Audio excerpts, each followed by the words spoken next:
Guys, what's up? Tope Corn, hello and welcome. It is episode 101 of the No Spots podcast here, part of the True Radio Network on Facebook, on YouTube, and on twitch.tv/True No Spots Pod. I am DC's People's Champ. Glad to be here with you. Of course, I am joined by my tag team partner, as always, the Sith. Sith, hello, sir. How are you? You say you want a revolution. Well, this weekend, guess what? You got one going. Oh, yeah, it's AEW. Hope everyone's having a good week so far. It's been a very crazy week in the RVA, but a good one, though. Champ, how you doing, bro? I like what you did there with the Revolution callback. That was good. Beautifully done. All right, so like I said, we are going to be talking about AEW Revolution. They got a nice pack card coming up, so we're going to talk about that. We're also going to be talking about the week in wrestling, including the Go Home show for Dynamite Crossroads. We're going to talk about that. I'm also going to go back through and talk about New Japan. As you know, myself and Sage did a exclusive to Twitch on Wednesday night previewing the New Japan Cup. Hold on just a second, guys. Let me just check something really fast. Okay, cool. The sound is perfect. All right, good. So myself and Sage, we did a Twitch exclusive previewing the New Japan Cup. They've already kicked that off. I'll talk about who's already moved on, and that Hector's in the building. What's going on, Hector? How you doing? And we're going to have some news and notes, including a tribute that we're going to have. So we're going to talk about all that. We got all that on deck. I am so excited. And guess what? It's also back, guys. This is back. Yes. So we figured what was wrong with the sounds and everything like that, but we got it fixed, and we are back, and we are lit. So let's have a good time. Before I get into this as well, want to wish Japan wrestler Chase Owens. Today is his birthday. Well, it's tomorrow, but it's already Sunday in Japan. So today is his birthday. So it's his birthday. So happy birthday to Chase. And good shit. Good on him. He's got an upcoming match in the New Japan Cup against David Finlay coming up next week. So hopefully he moves on. I picked him to move on, so hopefully he moves on. Right. So here we go. Let's talk about some news, shall we? Let's get some news going and everything like that. Hector, if you're still out there, I'm pretty sure you are. How do we sound? How do we look? Everything good? Please let us know. Thank you. Hey. And Hector, how you doing, pal? Good guy right there, Hector. Big supporter of the podcast. We appreciate that. Now, all right, so we got some news to talk about here. One of the first news stories I want to talk about is Kayla Braxton making news again, but this time in a good way. This week, Kayla Braxton decided that she's going to live her truth, and she came out as bisexual. And first and foremost, I want to say how proud that I am that she came out and is living her truth and saying that what her sexual status is and what her orientation is. What I don't like is the fact that apparently, of course, those internet trolls who live in their parents' basements using stolen Wi-Fi harassed her to the point she deleted her social media again. Last time she did this was after she had contracted COVID-19 for the second time, and she got bullied and harassed and closed out her social media, her Twitter account then, and she has done so again off of the heels of this. I want to discuss this, but I don't, because I'm going to save this for later. I'm going to table this for later, but congratulations and much blessings to Kayla Braxton for living her truth. And it's a great thing. It's a great thing to see. And as someone who's an ally of that community, it's very great to see and know that she's, again, living her truth and not, conforming to other means or other way things are supposed to be, Next up, during the anniversary show, okay, Hector, thanks for letting me know that it sounds fan cool. During the anniversary show that took place this past Thursday, New Japan announced two huge shows coming up in the month of May that are being called Wrestling Grand Slam.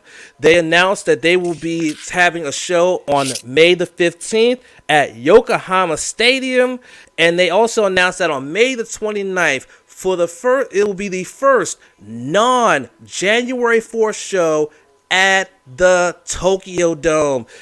That is absolutely just big groundbreaking news there for that they announced that the first event taking place at Yokohama Stadium is going to be the first. This will be the second time within a year that they're going to have a show at an outdoor baseball stadium. As you know, they did have the Jingle Stadium Summer Struggle show there on August the 29th, in which Naito was able to recapture the double championships. And so they're going back to a baseball stadium, this time Yokohama Stadium. But the big story is the fact that they're going to be in the Tokyo Dome, and it's not January 4th. That's the big thing right there. It's actually going to be May the 29th. No other details were released when it came to this. Just that those two venues are going to be hosting this Wrestling Grand Slam event series. So can't wait to see what comes out of that one. Yes, Hector, I did pull out a Ross huge. I did. Sorry. That's big news, dude. It's big news that the Tokyo Dome is going to host a wrestling event, and it's not going to be in January. So there you go. But we move on from what's big news to very somber news. And that is the report. That was the report that we received earlier this week of the passing of legendary wrestling promoter Jim Crockett Jr., who passed away at the age of 76. It was not yet. It was saying that his passing comes just days after he went into hospice care with kidney and liver issues. For those who follow professional wrestling as long as we do, Crockett's name is synonymous with pro wrestling, especially in the South. He was part owner and operator of the legendary Jim Crockett Productions from 1977 until 1989. The company ran affiliated with the National Wrestling Alliance. It was started by his father and then sold to Ted Turner in 1988, who renamed it WCW. Jim Crockett was a 3-term NWA president, last serving in the role back in 1991. So it was a lot of tributes came out when it came to Jim Crockett and his passing, and because he was a pioneer when it came to the sport of professional wrestling. But our own Sith had some words he wanted to say when it came to Jim Crockett and his impact when it came to professional wrestling. So I yield the floor to Sith for his tribute before we do a 10-bell salute for Jim. This sucks. Jim Crockett Jr. and his dad, Jim Crockett Sr. as well, they were responsible for the wrestling that I started to watch when I was a kid. Okay? Because out here, and I've mentioned this to y'all time and again, we had NWA, Mid-Atlantic Championship Wrestling, which was the Crockett promotion, which was that along with Georgia. We didn't get the WWF until about 85 or so. And even then it was mixed in with World Class Championship Wrestling out of Texas. So my start with wrestling started with Jim Crockett Promotions. And it was heartbreaking to find out that Jim Crockett Jr. had died. Because despite what he did with business and everything, when he tried to make the company bigger and everything, he was a businessman that loved pro wrestling. He made it known, in a documentary that you can see on WWE Network and soon Peacock Premium, that when his dad died, his brothers took over most of the other promoting. He just wanted the wrestling because that was his first love. So for the man who is partially responsible for making me the wrestling fan that I am today, after all these years, Jim Crockett Jr., thank you. You're out of pain. You're no longer suffering. Much love and respect. See you at the Jubilee, sir. Sorry, I was on mute. Well said, my friend. Well said there. Let's be honest here. You couldn't talk about professional wrestling and not mention the name of Jim Crockett. Anytime you talked about past wrestling moments, you mentioned Jim Crockett, whether it was him as the person or Jim Crockett Productions. The man was one of the main pillars that helped to create professional wrestling and to drive it to where it is today. Yes, Vince McMahon is going to always be that bigger figure when it comes to that, but Jim Crockett had played his role when it came to professional wrestling and growing professional wrestling to what it is today. And without his contributions to the sport, I don't think that professional wrestling would be where it is today if not for him. So, of course, it is customary that we will do a 10-bell salute for Jim Crockett. So, please take a moment of silence as we told the bell 10 times for Jim Crockett Jr.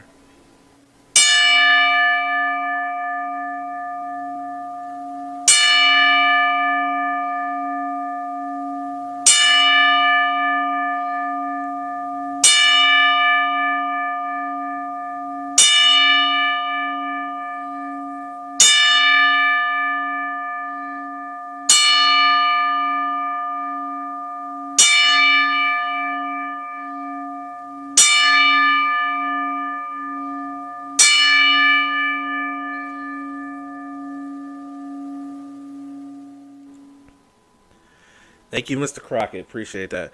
All right, I'm going to go into the solo layout here for a bit because we're going to start talking about New Japan. So, New Japan is currently in the midst of its New Japan Cup tour, which actually started, which is a rarity for New Japan, but they actually started it at the anniversary show, which took place on Thursday. As you know, on our Twitch exclusive, which also went up as a podcast literally at 2 a.m. right before the New Japan, right before the anniversary show. We talked about, Mastiff talked about not only the main event of the anniversary show, but we also talked about the first round of the New Japan Cup. We gave our predictions for that round. Be on the lookout for next week. Let me see. I wrote it down on the 10th of March. 10th of March, which is a Wednesday. We will be back on twitch.tv/True No Spots Pod exclusively to give a recap of the first round of the New Japan Cup and preview the second round and give our predictions for the second round of the New Japan Cup. And then on the 18th, we will have the quarterfinals and semifinals preview and a wrap-up of round 2. And then on the 20th, 2 days after that, we will recap the quarters and semifinals, and then we will also recap the finals of the New Japan Cup as well. So we got a lot coming for you, and that's going to be exciting. But again, the anniversary show took place on Thursday, which saw Hiroki Goto get the victory with the GTR for his 4-man team of Homa, Gabriel Kidd, and Master Wato against the Suzuki-gun team of Doki, Zack Sabre Jr., Minoru Suzuki, and Taichi. This was a preview of a couple of first-round matches that are going to be taking place in the New Japan Cup. Gabriel Kidd's facing Zack Sabre Jr., Homa is facing Minoru Suzuki, which that match actually took place today. I'll talk about that in a minute. And Hiroki Goto against Taichi, which also has already taken place. We also had a 10-man tag, which saw Evil, Kenta, Chase Owens, Jay White, and Taiji Ishimori victorious over Hiroshi Tanahashi, Juice Robinson, David Finlay, Toa Henare, and Ryusuke Taguchi. Taguchi and Taiji Ishimori are not in the New Japan Cup. There are no junior heavyweights in this tournament this year. But this was another preview of first-round matches with Hiroshi Tanahashi and Evil both having first-round byes. The third match saw Sho defeat Bushi with the Shock Arrow in another preview of first-round matches. Ishii going up against Sanada and Okada going up against Shingo. That match also took place today, and fuck me, that was a great match. And then we will go into the New Japan Cup proper with the first-round match of Jeff Cobb versus Sajoshi Kojima. They went 11 minutes, 50 seconds. With a tour of the islands, Jeff Cobb moves on to the second round where he will face Evil, who has a bye. In the other first round match in the New Japan Cup, Tetsuya Naito went up against the Great Okan, and Great Okan defeats Tetsuya Naito via ref stoppage. Great Okan had a lead lock in on Naito so bad that Naito was not able to get to the ropes, and he was in so much pain the ref stopped the match. He stopped it. Great Okan moves on, and so Great Okan is advanced in the tournament. And then in the main event, it was the final defense of the double championships, as now the championships are going to be merged into one and be called the IWGP World Heavyweight Championship. Kota Ibushi was able to successfully defend in a 20-minute affair against El Desperado in what was an awesome match, and it will be the final defense of both championships before they are now merged into the IWGP World Heavyweight Championship. This was Ibushi's third defense of the IWGP Heavyweight title and his fourth defense of the IC title. So that was a fun event right there, and a fun main event. Now we go into the proper before we get into the other first round match that took place on Friday, we also had New Japan Strong, Road to Strong Style Evolved, saw an opening tag match featuring Carl Fredericks and Alex Coughlin getting the victory over Kevin Knight and Clark Connors. Tom Lawler qualifying for the New Japan Cup USA with a victory over the DKC. And then Rocky Romero and Leo Rush, why do they not have the results here? Sorry, guys. I got to go back and see that, but I think Leo Rush won that one, so I'm sure somebody will correct me, but I think Leo Rush won it, but they don't have it here. So, but that's what happened on Strong on Friday night. I kind of missed it because I was doing something else. I can't remember what it was. But, yeah, that's what happened. But then also on Friday, we had the New Japan Cup begin. I'm not going to go through the matches that went on in the undercard of this, because they were just, again, multi-man matches that are previews of first-round matches. But we did get Toru Yano getting the victory over Bad Luck Fale via countout to advance in the first round, out of the first round again for the second year in a row. He was taped to the ring post. And somehow the ref got distracted. Yano hits a low blow on Fale. The ref counts down. Fale can't get up because he got kicked in the dick. And Yano still managed to get in the ring, roll in enough, and Fale got counted out. And that's how Toru Yano moves on in the tournament. I knew it was going to be some shenanigans. That's why I picked him to win, because I knew he was going to do it by shenanigans. So there you go. Toru Yano moves on, and Hiroki Goto also moves on, defeating Taichi in a spirited contest inside Corcoran Hall. That was an awesome main event, and he moves on in the New Japan Cup. So that leads us to today's action and what happened on in there.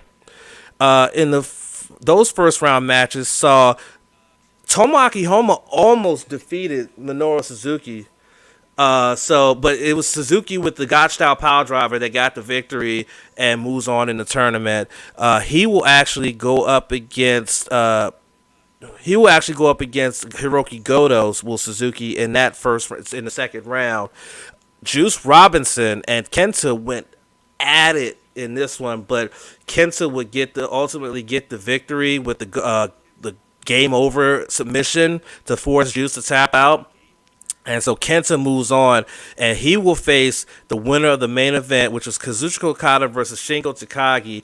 And in what many people are going to call an upset, Shingo Takagi, with the Last of the Dragon, defeated Kazuchika Okada to move on to the second round of the New Japan Cup. He will face Kenta in the second round.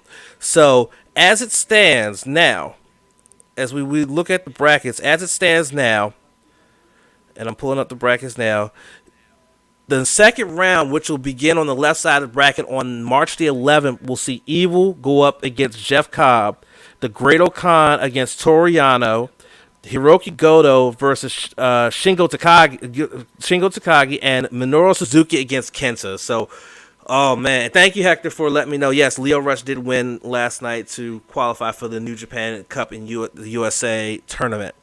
But yeah, 3 more events, and now the left side of the bracket is all straight and ready to go for their second round, starting on the 7th, which is tomorrow, Sunday. We will have first round matches with Will Ospreay and Hiroyoshi Tenzan and Gabriel Kidd versus Zack Sabre Jr. On the 9th, you will have Yota Tsuji against Yuji Nagata and Tomohiro Ishii versus Sonata. The 10th, we'll see the final three first round matches. David Finlay, Chase Owens, Yoshihashi, Yujiro Takahashi, and Toa Henare and Jay White. Now, the winner, Henare Jay White, will face Hiroshi Tanahashi, who has a bye as the never openweight champion. So, that is your New Japan recap for this week. A lot going on. And remember, March the 10th, exclusively on twitch.tv/True No Spots Pod, you can check out us streaming live our recap of round 1 and then our preview of round 2. So there you go. That's a lot. But we got even more to talk about. We're a little more than 20 minutes in. So let's talk about AEW Revolution 2021, shall we? Revolution, their annual February pay-per-view. This is their second time doing this pay-per-view. We all remember last year's pay-per-view, which took place in front of a crowd in Chicago, where Jon Moxley was able to defeat Chris Jericho to become only the second ever AEW World Heavyweight Champion. Also, we saw one of the most spirited tag team matches of all time in the Young Bucks versus Kenny Omega and Hangman Page for the tag titles. Kenny and Page were able to retain. We saw a lot of good stuff at that event. So, of course, our expectations are going to be pretty high for this one, even though it's not in front of a big crowd. It's in Daly's place. Though Tony Khan did say on the recent edition of AEW Restricted that they're looking at 1,300 people being present at Daly's place, socially distanced, of course, and wearing masks is required. But there will be 1,300 people in Daly's place to watch this pay-per-view. That'll be the largest crowd they've had since the pandemic started last year. That is absolutely freaking amazing. But we are here not to talk about crowd sizes and all that other stuff. We're here to talk about the show itself. They have 9 matches on the card, 1 match on the buy-in, which we're going to include in this, and then the 8 matches on the main card. I'm going to say them off in just the order I have them written down here. I don't know what the match order is going to be. I believe I've been seeing stuff on the internet about the Young Bucks lobbying to want to start the show with their tag match and stuff like that, which I wouldn't be mad at that. I'll be completely honest with you. So Hector asking, is there a U.S. side of the bracket and a Japanese side like the AEW Women's Eliminator? No, New Japan doesn't do it that way. It's just a left side and a right side of the bracket, and it's a knockout. It's knockout style, which means one and done. You lose, you go home. You win, you advance. So, but no, it's not like that. Whereas you have one side with all U.S. Competitors and one side all Japanese. It's just all mixed in. And it's a heavyweight tournament and not open weight, even though it was open weight last year, as we mentioned when we talked about it on Wednesday. It is open weight because of it was open weight last year because of the fact that half the roster wasn't there and they needed enough people to fill in the bracket, so they had juniors on there as well as heavyweights. And it saw that, Hiromu Takahashi, the junior heavyweight champion at the time, almost made it to the finals. He made it to the semifinals. He passed out, and it was a ref stoppage against Kazuchika Okada. But he almost made it to the finals, did Hiromu, as a junior. So just think about that.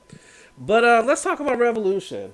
So let's begin. So we'll begin with the buy-in match, of course, because that's going to come on probably in the 7:30 hour. So that's why when we begin our live stream, it'll be at around 7:25-ish to get you ready for that. But we have Riho teaming with Thunder Rosa to go up against Dr. Britt Baker, DMD, and Rebel, not Reba.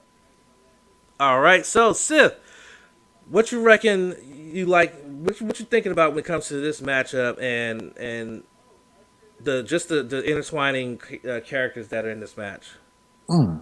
Okay, this is an intriguing buy-in women's tag team match. That's honestly a good idea. Now, as we all know, and this is just for people that are new that don't know my opinion on this, the purpose of the buy-in or kickoff, if you've got a match in it, is to basically whet the appetite for the people that have already purchased the pay-per-view, who are on the fence of buying it and going, do I really want to spend $49.99 on this or not? Well, here you go. This should be a really good matchup, and no matter what happens, it's going to be fun. I'm going with Rebel and Dr. Britt Baker, DMD. That's right. Um, but in no way is it a slight against Riho and Thunder Rosa. Matter of fact, in order for them to be protected, I think that Rebel will interfere so Baker can get a dirty pin, which will protect Riho and Thunder Rosa, but I'm going with Rebel and Baker in this one. Champ. All right, so I like the dynamic here. We already know that Thunder Rosa's had her issues with Dr. Britt Baker and with Rebel throughout the tail end of 2020 into 2021. They had a match, and it ended up with Britt Baker getting a little cheeky cheat win to get that victory. But I'm sure that issue's not over. And then you include Riho into that, and you have yourself a nice little little combo here, and a good way to open up the show and to get people ready for the main card. And how about this? This is going to be the first match we're going to disagree on. I'm picking Riho and I'm picking Thunder Rosa, and I feel like somehow Britt Baker's going to be out of the picture, and Rebel's going to eat the pin, which is going to start some kind of friction between Britt Baker and Rebel. So I'm going with Riho and Rosa to win this one. So we already disagreeing right off the break. Even on the buy-in show, we're like, nope, we're different on this one. So I'm going with Riho and Rosa. Next, we have the Casino Tag Team Royale to talk about. A lot of teams in this one. Luckily, I pulled it up. And these are the teams that are going to be in it. You're going to have Bear Boulder and Bear Bronson, Bear Country. You're going to have 3 teams from the Dark Order.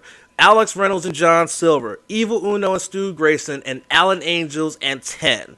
You're going to have Santana and Ortiz, proud and powerful of the Inner Circle. You're going to have the Butcher and the Blade. You're going to have Private Party. You're going to have Death Triangle, Pac and Ray Phoenix, the Seidel Brothers, Gun Club, Austin and Colton, the Pretty Picture, which is the new team name for Pretty Peter Avalon and Cesar Bononi, SoCal Uncensored, the Natural Nightmares, the Varsity Blondes, and then Jungle Boy and Luchasaurus, Jurassic Express. Now, knowing those are the teams that are in it, Sith, who are you picking? Okay, there are a lot of tag teams here, and this is a battle royale. So it's basically if one person's eliminated, your tag team is still there as long as your partner is still in the ring. A tag team is unofficially eliminated until both members are outside the ring, over the top rope, and on the arena floor. I'm going with Santana and Ortiz here, proud and powerful here. As I want to see a major implosion of egos within the Inner Circle, and it feels really good to pull the trigger here. My head was saying SCU, but I want to delay that inevitable push a little bit longer. Santana and Ortiz will win, as I'm going with my gut here. Yeah, I can't really put in logic who I think is going to win this match because you have so many different teams and so many different dynamics, and the fact that the rules are that both members of a team have to be eliminated to be completely gone, which means that one member of the team could be gone, but that other one could turn around and eliminate people and win the match. So it's just so much there. I literally pulled this pick out of my ass. Just pulled it out of my ass. Death Triangle. Like, I'm just going to keep it real. I'm going with Death Triangle on this one because I can't really think of any other team that's in it that I think would be compelling to go after the AEW World Tag Team Championships except for Death Triangle, and especially this combination of Pac and Ray Phoenix. Because we all know about the Lucha Bros, Ray Phoenix and Penta El Zero Miedo, but this combination showed that they're going to be tough. I mean, they squashed their opponents on Wednesday. We all saw it. They squashed the fuck out of them. So I mean, look at this. This is what we're gonna get. So I'm going with Death Triangle. Really quickly, Hector made a couple picks already. He's going with Riho and Rosa for the buy-in, which could set up a match later down the line to qualify for a match against Shida at a later date. And he's also going with Evil Uno and Stu Grayson to win the Casino Battle Royal. That's his Twitch bias, though. I ain't gonna hold you. That's Twitch bias, dude. Mm-hmm. I see what you did there, man. I see what you did there. But look, I respect it, though. I respect Yep. it. I respect it. I respect it. All right, next. We got Miro and Kip Sabian going up against Orange Cassidy and Chuck Taylor. I'm going with Miro and Kip. I feel like Miro's been on a roll anytime he wrestles. I don't even think he's lost a match yet. And I just feel like this isn't the right time to have him lose now. Or if he's gonna lose, Kip eats the pin, and then it causes him to get even more mental to the point that maybe they split. But if that's really the only way this will work. Otherwise, I think that Miro and Kip win this. What about you, Sith? We're going to agree to disagree here yet again, Champ. This could, and I need to set this up for people. Champ and I do not know each other's predictions. We don't discuss them in the chat. We don't discuss who any surprise entrants might be. We don't do that at all. So Champ doesn't know my predictions. I don't know his. I'm going with the best friends here, and I'm going with my gut again. If I were to go with my head, they win with my head and my gut. Best friends do. But Miro fucking blows up. He's had enough. Okay? What was something that Miro got tired of in WWE? This whole lackadaisical comical shtick. Well, he's had enough. They're going to start building seeds of dissension where he's going to turn on Kip and Penelope Ford. I'm going with the best friends here, but seeds are going to start to be planted. Well, like I said, I think they've already started to be planted when we saw what happened at the wedding when he accidentally hit Miro and Miro kind of looked at him like he was ready to kill him. So I think they started to plant those seeds. But one thing I've noticed about AEW is they play the long game. They don't tend to throw storylines at you in the short term. They tend to play the long game. So that's why I think that Miro and Kip win, because it'll kind of keep things moving, progressing upward before there's a blow up. Hector's got the best friends with a blow up between Kip and Miro, because the best man gimmick sucks. I ain't gonna hold you. It does suck. I ain't gonna lie to you. It does suck. It does suck. But I'm picking Miro and Kip, and that's not my Twitch bias, even though I am subscribed to him on Twitch. I'm part of the Superbad Squad. Just saying. Anyway, moving on. Big money match. Big money match. We got Hangman Adam Page versus Matt Hardy. The winner will get 100% of the loser's Q1 profit revenue. So that's why it's a big money match. Sith, what are you thinking here? Heel Matt Hardy is a work of art, big money Matt, but you have to start wondering if the redemption of Hangman Adam Page really starts going full circle here. I believe that big money Matt takes a hit in this match and loses here, but in no way is it a bad thing, as it could be a solid gimmick, but I think it will pay off in time. But in this one, going with Adam Page, and he might get yet another offer to align with the Dark Order. Champ. Well, shit, we finally agree on something. I'm also going with Hangman Page. I feel like with Hangman Page, he's just been, this little bit of a thing he's got with the Dark Order. I still don't know if he's going to join the Dark Order, but the fact that they're associating themselves with him, and there's been all this talk, there's been a lot of scuttlebutt on the internet that Hangman will be the one that takes the AEW World title from Kenny Omega down the line. And if that's where you're building towards, then he has to win a match like this. A big pay-per-view match like this with a stipulation against a veteran like Matt Hardy, you can't have him, he can't lose here. If you're building him up to be the man to beat Kenny Omega for the top title in your company, you got to start somewhere, and this is where you start. So I'm going with Hangman Page to get the victory here. So we finally agree on one. So let's see how many more we can agree or disagree on. Let's talk about the street fight. Team Taz, Brian Cage, the FTW World Heavyweight Champion, and Ricky Starks, absolute Ricky Starks, against the TNT Champion Darby Allin, and Sting in his first match in 7 years? About 6-7 years, yeah. Man. 6 years. And I mean, Yeah, that's crazy that he hasn't been in the ring in that long a period of time. Um, I picked Allen and Sting here. Only reason why I picked them is, again, one, it was announced on Unrestricted when Tony Khan was on it that Darby's going to have to defend the TNT Championship on Dynamite that following Wednesday, regardless of the outcome of the street fight. And he's going to defend it against whoever wins the Face of the Revolution ladder match. So I feel like Darby and Sting will get the victory. Also, it'll be a good feel good win for Sting. First match back in 6+ years, and getting after it and getting the victory. I feel like that's where this is where we're gonna see it here is Darby and Sting. What do you think? No matter where you go with this match, whether you're pulling for Team Taz, whether you're pulling for Sting and Darby Allin, it's going to be a barn burner of a street fight. And the story writes itself, and it's very compelling. And yeah, Sting took a bump 2 weeks ago that people thought he would never take again, which is exhilarating. In a perfect world for some people, Sting wins as a part of his comeback, and Sith is deciding that yes, he and his protege Darby Allin beat Team Taz at Revolution. All right. So we agree again. We're going with Allen and Sting. All right, let's talk about that Face of the Revolution ladder match. The winner will get the shot at the TNT Championship on Dynamite Wednesday. Hector had a couple picks here. He's also going with Hangman Page. Even though Matt Hardy is doing a good job so far, he's taking a pin and losing money. Cool. And he's got Darby and Sting in what could be a cinematic match to cover any deficiencies that Sting may have after 5 years and some months. That's fair.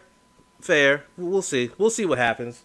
We'll see how it goes. I mean, we've been saying this since they announced it might be a cinematic match, but we'll see what happens. We'll see what happens. All right, the Face of Revolution ladder match. Here are the participants for that one. You're gonna have Cody Rhodes, Scorpio Sky, Penta El Cielo Miedo, Lance Archer, Max Caster, and an unknown participant. And Tony Khan wouldn't spill the details on who that person was during his appearance on AEW Unrestricted. So we're gonna try to guess.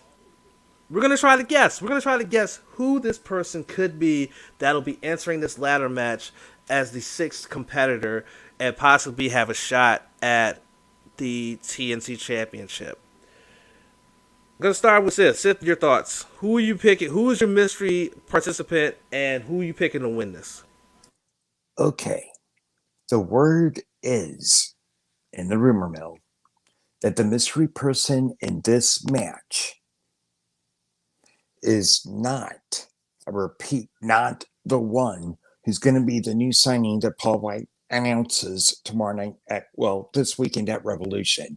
If you're listening to us on our audio stream, it's tonight. If you're watching us live right now, it's tomorrow night. And Champ, you're going to love this, my dude.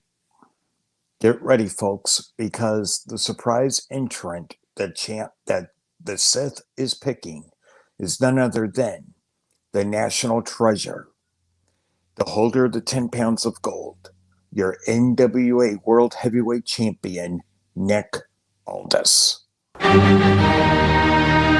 What? What? Can I just say that was perfect timing by me because it wasn't even queued up yet, and I played that perfectly. Can I just get my shit off on that for real? My man. That's all I'm going to tell you is my man. Okay, look, here's the logic I have with this. And it's something that may come up in our weekend review. Okay? In Impact this week, Tony Khan, in his little promo, said, we're all in this together against one organization.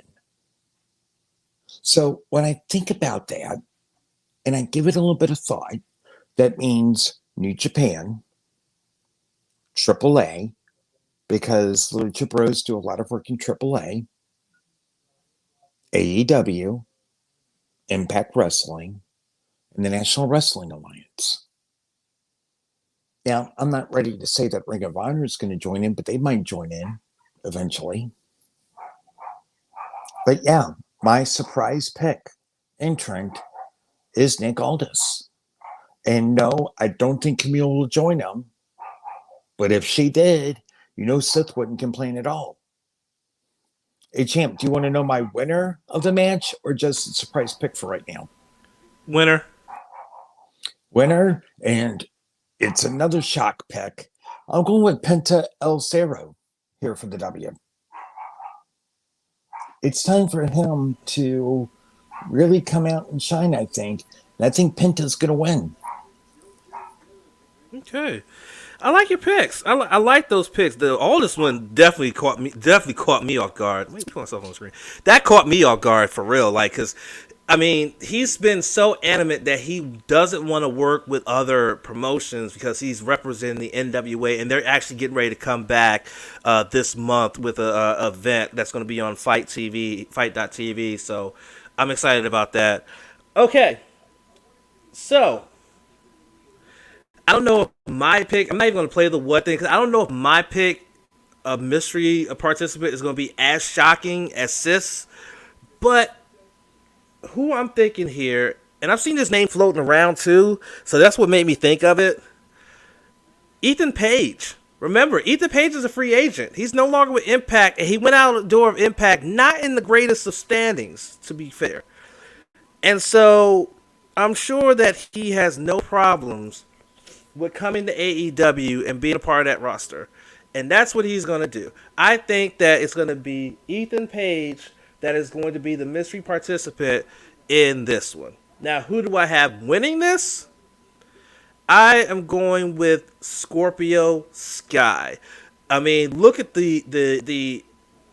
how he carried himself on commentary.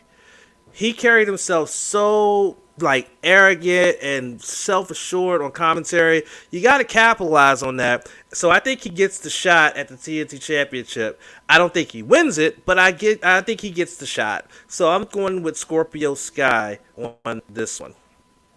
All right, bring Sith back in. All right, Hector, I got the mystery participant, which could be Paul White. That's not a bad shout. It's not a bad shout because he does want to continue to wrestle. Does Paul White, formerly of the Big Show? All this, aka Magnus, makes sense. Okay, I thought Ethan was WWE bound. There's no one around that says that he's WWE bound. And if you heard that from Uncle, whose name we don't mention here, then you're definitely sadly mistaken, and he's led you astray. Sorry. Yep. We do not mention Uncle He Who Shall Not Be Named. He is a lot like mentioning Lord Voldemort. You do not mention his name. Right. Now let's talk about the three championship matches that we have on this card. You have, first off, we're going to talk about the AEW Tag Team Championship match. The Young Bucks defending against the Inner Circle's Chris Jericho and MJF in what has turned into a bitterly personal rivalry for those belts. Sith, how do you feel about this matchup and who you got winning it? Oy vey. Now, for people who don't know, the Young Bucks are doing essentially with the AEW Tag Team Championships what Cody did with the TNT Championship. It's put talent over in their matches. And this will be no different, as this will help elevate MJF even more than he has been in 2 years he's been with the company. Okay, I have the Young Bucks retaining here, but look over the horizon, because I believe that either at Double or Nothing or before then, they will drop the straps. But the Dark Lord is going with the Young Bucks. Okay. I'm also going with the Young Bucks, and this is the logic I have behind this. I'm going with the Young Bucks because I feel like what's going to happen is this is going to sow more seeds for the story that MJF wants to take over the Inner Circle and push Jericho out. So what may end up happening is that somehow MJF may make a mistake and Jericho gets pinned for the Bucks to retain, and then that'll add more to the whole thing of why MJF should lead the Inner Circle, because it seems like Jericho doesn't have it anymore. He's lost Sammy, and he couldn't win the tag titles, things like that. It could be sowing those seeds. Maybe. We'll see. But I'm going with the Young Bucks. The Young Bucks will retain the tag team championships. I think whoever comes out of the Casino Battle Tag Team Royale will provide another great little feud for the Bucks going forward. So let's go with that. Uh, Hector's got a couple comments. Got a comment here saying, "I got the Bucks because of a betrayal from MJF to Jericho, with MJF taking over the inner circle, making Jericho face." I don't know if they're gonna pull the trigger on that right away. Like I said, AEW tends to be a slow burn when it comes to their storylines. They're not like WWE where they do knee jerk storyline progression. They tend to want to drag it out and let it progress naturally. And I don't think they're at the point yet to have MJF turn on Jericho right now. I think it's got to build to that. It's not quite there yet. But that's a good logic to that. There's there's nothing wrong with your logic. It's just I just don't see that happening. All right. AEW Women's World Title. Oh, sorry, so go ahead. My bad. I think Double or Nothing, you'll really start to see the wheels start turning for MJF to turn on Jericho. But yeah, because AEW, as Champ said, is a very, very slow burn type. It's not like WWE, which we may get into later on in the week in review, where shit just happens, with no explanation. Yeah, that's true. All right, so let's talk about the Women's World Championship.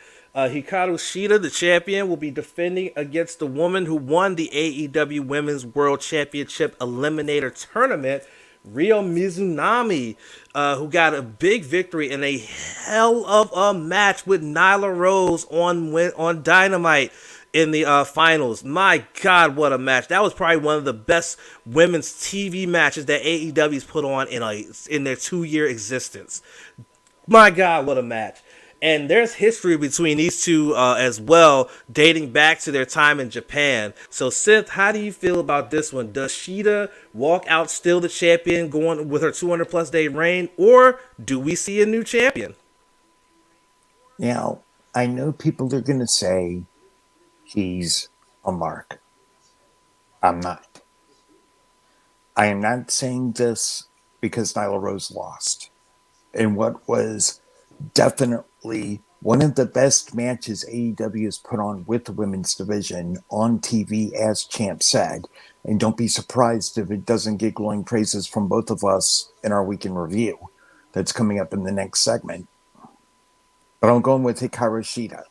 Even though she and Ryo have a lot of history together dating back to Japan, and I believe they were also partners in one of the battle royales as well here in AEW early on before they got into the weekly shows and everything. I'm going with Hikaru Shida, but I got news for Hikaru Shida. As the Wu-Tang Clan said, protect your neck. Jim? Right. Yeah, they did team in I think it was a six-woman tag match they were in at Double or Nothing back in 2019. So they've been partners, but again, their history goes back to they've been rivals in Japan. There was even the comment made that Ryo said to Hikaru Shida that even in 100 years you can never beat me. And then the way that after she shook her hand and then they just started forearming each other, this is going to be a Japanese strong style of match, and I'm here for all of it. I think Shida wins this one. I don't think Mizunami is going to stay in America to defend that championship, and so I think that that championship's been prominently displayed on TV, not as often as it should, but it's still there. You don't want to have your champion, like what happened with Riho, be just all over in Japan and not see your champion. So I think that they're going to keep the title on Shida, and I think we're going to see another feud bubble up with her and someone else on the roster, maybe Britt Baker. Maybe finally Britt gets that push to the championship, and boom, there you go. So Hector, I forgot Double or Nothing was AEW's next pay-per-view after Revolution. Yep, in May. And I got Shida, sorry Mizunami, because of my previous comment about the title opportunity versus either Riho or Rosa, and Mizunami goes back to Japan after this from what I gather. See, so I said it, and then the comment was there. So there you go. And then, of course, this has got to be the main event. I mean, you can't put this any other part of the card except the main event for the AEW World Championship. Kenny Omega versus John Moxley in a barbed wire exploding death match. Oh man, Sith. How do you feel about this one? How do you feel? You see, this is why we can have nice things right here.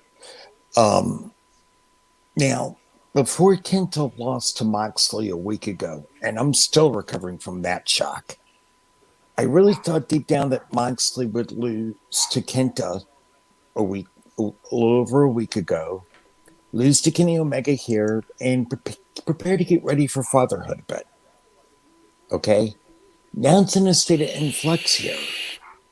And it's going to be a hell of a fucking match here. Okay?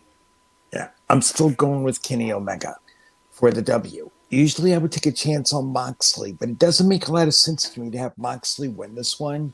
Perhaps I'm wrong. If I'm wrong, please tell me here in the chat. Please tell Champ or Champ if I'm wrong, please correct me. But I've got Kenny Omega here. Yeah, I'm also going with Omega here as well. I just feel like AEW, they're gonna treat their top championship like it's a top championship, and that what that means is they're not gonna have these short title reigns. He just won it in late December. No, not even December, January. So I feel like they're going to make sure that every title reign gets a full and nice, lengthy, and meaningful reign. It's not going to be just a hold on to the title, they don't do shit with it, or it's a shit reign, and then they lose it in a heartbeat, or they only hold it for like a couple of weeks or a month, and then somebody else has it. They're not going to play hot potato with their top championship. They want that championship to have all the meaning and all the prestige of any other top championship out there, including the IWGP Heavyweight Championship, which they rarely play hot potato with that either. So I'm going with Omega on this one, and it's going to be violent, and I cannot wait. Hector says, I hate to say it, but I got Kenny Omega because Moxley is about to become a father with Renee Paquette, and he's got to go out on his back. And I agree with you, Sith. So yeah, he agrees with you, Sith. That's basically what it is. But two more things, and then we'll move on to the week in wrestling, and that is number one. And I didn't think of this, but Sith, you thought of it, so I want to get your take. Who is the mystery signee? Who is the mystery signee that Big Show Paul White mentioned on Dynamite? Okay. Major expected signing. I'm going with Tia Trinidad, who was formerly known as Zelina Vega. Now, I get it. All the indications that a man is being signed, and I know that's what Tony Khan said on AEW Unrestricted. I get it, okay? But I'm going with the upset pick here. I'm going outside the box. I know a lot of people are saying CM Punk, Kurt Angle, Christian, Dave Bautista, and I would love to see those cats join. But I think it's remotely possible that we go outside the train of thought, go with Thea Trinidad, and that's what Sith is doing. Thea Trinidad will become all elite. Right. Yeah, like I said, I didn't think of this, and I couldn't think of anybody I could think of because I wanted to go outside the box as well, but I just couldn't think of anybody, so I'm just going to just wait and see what happens. But it'll be interesting to see if it's Thea Trinidad because they said Hall of Fame worthy competitor, and no disrespect to Thea, but she really hasn't done shit in her career to show that she's worthy of being in the Hall of Fame. But I get the thinking outside the box, so we'll see what happens. But finally, let's talk about preliminary grades. And I'm just gonna go out and let them say it. This is an A pay-per-view. Just on paper, it's an A pay-per-view. So that's what I'm going with, is an A. Only reason why I'm not going any higher than an A is because I don't want to set the expectations too high, and then something like what happened with the Matt Hardy Sammy Guevara incident happening, which brought the entire energy of the pay-per-view down, and thereby brought down the grade because the energy of the rest of the show was just not there. I don't want to set the expectation too high, and then something happens which brings the energy down. And yeah, I'm going with an A. Sith, what about you? Okay, I'm going with my gut here, and I'm cautiously optimistic as of this show being recorded.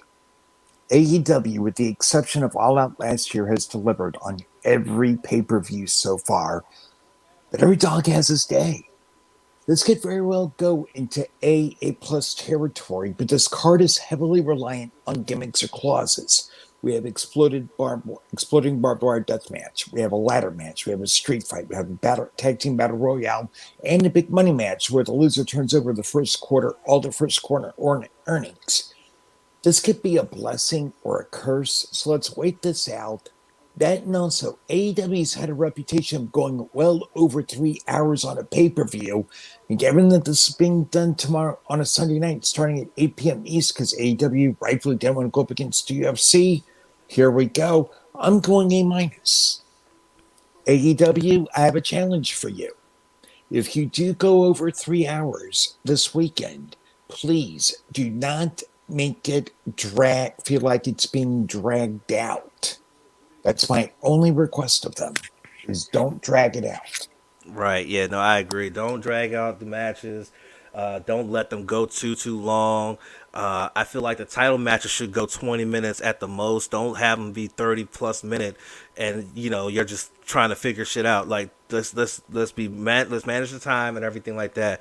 And before we move on to the weekend wrestling, congratulations to Sean Dean, the captain, who myself and Sith have been sitting here on this podcast and saying for months, sign him, make him all elite. And over the weekend, yesterday actually, he finally signed with AEW. He is now part of the AEW roster. So now finally, we're going to start seeing some wins for the captain. I cannot wait. I'm so happy, dude. I'm so happy. Finally. I mean, we have seen this guy grow since May. Literally, week by week on AEW Dark. Hey, AEW, what the fuck took you so long? Yeah, Jesus. True that. All right, Hector's got a couple comments here. Paul White might just be trolling us with the signing, and Drax is impossible because he's slated for the Hall of Fame in April, right? Yeah, Batista is going to the Hall of Fame. I got an A as my preliminary grade, and aren't we currently in the first quarter of the year? Yes, we are, but that still doesn't stop somebody from continuing to get their earnings, whoever wins that big money match. So I think that's the gag with that one, so we'll see. All right, so those are our picks and our talk about AEW Revolution. And again, we will be live on Twitch starting at 7:25-ish Eastern Standard Time, and we'll be talking about that and react to the buy-in match, and then we'll be reacting to the pay-per-view proper when it starts at 8 p.m. So make sure you join us right here, right on Twitch, twitch.tv/True No Spots Pod. Yeah. Right. By the way, I just ordered a pizza because I'm starving right now, dude. So, yeah. So it should be here in a minute. So if I step away, it's probably because I went to pick up my pizza from the doorway because it's contactless delivery, thank God. All right. Sith. I got a feeling that the two good bits out of Raw that we pick are going to be similar. Because I can only think of two things out of Raw this past week that were good. With everything else being absolute garbage. Trash. Yeah. And I keep fucking it up. There we go. To do it. Try. Yeah, no. But there were only two things out of this night that were good, and everything else was just bad. So I think we're going to have an easy time picking at least one bad bit out of this trash show, but I think we're going to both have the same good bits. So I'm going to start this off. Here are the 5 that you can pick from, and like I said, I got a feeling I know which 2 you're going to pick, and then I'm giving you the option of which of the 3 are bad, even though they're all bad. Lashley versus Miz, and I'm just talking about throughout the night. Drew McIntyre versus Sheamus, which opened the show. Nia Jax squashing Naomi. The Raw Tag Team Championship match between Braun Strowman and Adam Pearce versus The Hurt Business. And the Retribution Riddle Lucha House Party segment, which had 2 matches in one, which saw Retribution lose to the 6th man, but then Mustafa Ali beat Riddle with a weird ass move. What are your 2 good and what are your 1 bad? I'd like to preface this and say that Raw was a fucking dumpster fire this week. I think Champ will agree with me about that. Absolutely. Miz Sheamus is my number one. Okay, of things that I enjoyed. This was a good way to open it. To open a show. Okay, now I get it. Miz, promoting himself, but we'll get to that in a minute. But the match itself was absolute fire. Why can't we get more matches like this on Monday Night Raw? This is fucking frustrating that we can't get matches like this on Monday Night Raw. Because I'm going to be very candid with you all. I watch Monday Night Raw every Tuesday morning on demand. Champ knows it. Donnie knows it. A lot of people know it. And why? Because it's a chore to watch. It is no longer worthy of being watched live. The second good thing I would have to say is what ended up towards the end, which is Lashley Miz. Miz was doing heel shit, typical heel shit, literally the entire night, trying to duck out of a deal. Like what I said last week, for those those who don't know, I said, Miz, deal's a deal. You told the Hurt Business, hey, I'll make you an offer you can't refuse. Well, pay up. And that's what happened. Lumberjack match. I love lumberjack matches. Miz and Morrison go back to where they need to be. The mid-card. This just, again, proves my theory that, yes, I'm happy to have Lashley as champion. Absolutely. I hope he gets a longer reign than just WrestleMania, but we'll wait and see. But it also tells me that they had no plans at all with Money in the Bank after what appeared to now, hindsight 2020, the case was never supposed to drop in the hands of Otis in the first place. Let's be perfectly fucking honest here. It wasn't. Worst part, Champ made this easy on me this week. He wasn't a dick. He wasn't an asshole, unlike me. And it's easy. Naomi being squashed by Nia Jax. Not only trash, but just fucking absurd. I hated the match. I get it. Oh, Nia's a strong heel. Try! You're talking about one half of your number one contenders for the WWE Women's Tag Team Championships, and they're getting squashed. Squashed. What does this say about your booking? Not to mention the bullshit that happened on SmackDown, which we'll get to later on, foreshadowing here. But what the fuck is up with your booking, WWE? Don't tell me you're not seeing what's happening on NXT with the women's division there. Don't tell me you're not watching AEW and Impact Wrestling with what's happening over there. They are booking women a hell of a lot better than this. They actually take the competition seriously, even in the goddamn mid-card. Fuck it. I'm done. I'm done talking about this. No, you're not, because you got to give me my 5 bits. Well, yeah. Yeah. Oh, yeah. Your 5 bets. Yeah. Drew versus Sheamus. Right. That really weird Hellraiser shit between Alexa Bliss and Randy Orton. Okay. I'm still reeling from that. Charlotte versus Shayna Baszler. Mm-hmm. Everything leading with Lashley Miz. Mm-hmm.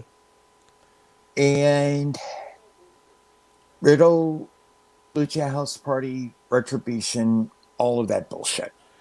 Okay, right. So Drew Sheamus number 1 because you knew they was gonna beat the piss out of each other, and that's exactly what they did. They beat the piss out of each other, dude. It was absolutely amazing. That's a great way to open up your show. Granted, yeah, Miz kind of was trying to goad Drew into helping him keep his championship, and then it just went into the match. But once he got into the match, it was absolutely spectacular, and you don't see too many TV matches like that nowadays, and that one right there was special. I really enjoyed that one. The second one is definitely everything leading up to the Miz losing the WWE Championship to Lashley. Yeah, he the first time he had the stomach ache and the cramps, and so they had to wait an hour. Then the second time he ran, got counted out. But I think as annoying as that crap was, it just made the build so much better, and it made it so much more impactful when Lashley just beat the living piss out of Miz to get the victory and become the WWE champion. I hate the fact that this is going to be a short reign for Lashley because this is mostly setting up for Drew to get his big WrestleMania moment on the either the 10th or the 11th. But let's enjoy it while we have it. That Bobby Lashley, all these years of working and going to TNA and winning their top championship on multiple occasions, he finally has the WWE Championship, and he is now a Triple Crown winner, having been a former Intercontinental and United States champion, and now the current WWE champion. The bad bit had to be. Oh shit. I can't say Charlotte Shayna because it was a decent match. I gotta say the Spooky Bollocks with Alexa and Orton. I gotta go with the Spooky Bollocks because I'm kind of over it now. I am. I still get turned on by Alexa's character, but the Spooky Bollocks I can't. I'm just over it now. The whole thing with the spitting of the black liquid was one thing. It was a good shock factor, but then this was just like, okay, come on, man. Like, what are we doing here? Like, are we getting Orton versus the Fiend for the millionth time or not? And it's going to be at WrestleMania. Is it? Let's get there. But it is what it is. It really is what it is. But there were a lot of things on this show that just were not good. That move Mustafa Ali tried to hit on Riddle was absolutely what the fuck. Everything about this was trash. Nia squashing a title contender with little to no offense was poor. That was poorly booked. The way the tag team champions got treated, what the fuck? Like, they absolutely got bum rushed by Strowman, and yet had to win off a cheeky roll up on the freaking Adam fucking Pierce.